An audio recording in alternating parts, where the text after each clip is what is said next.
Mga guys, ito ang aking mga kasama. Si Aldin, aking pamangkin. Ito yung aming ginagawang project na para mapanood naman kayo sa sa YouTube. SMBC, ang dami nga haluin Kasi ito yung mga ginagawa namin. Ang dami. Mga stall.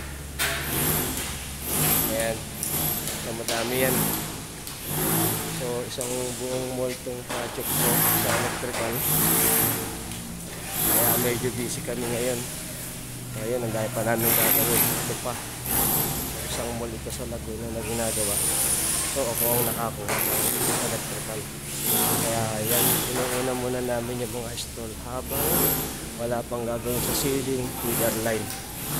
So, ganyan lang naman. Isang stall, isang circuit breaker, dalawang outlet, then outlet, and then switch pa po. Yung may kulang dyan, papatas papunta sa ilaw. So, ito yung aking project sa Laguna. So, ayan, yung second floor pa yan.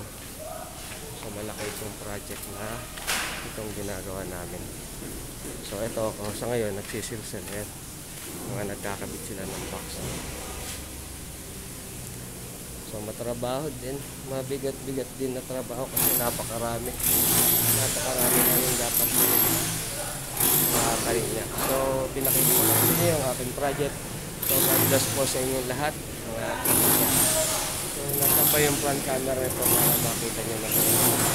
So, God bless po. Ito po yung aking certain project sa Laguna. So, ayan, nagsisil mga pangawang ko. So, yun.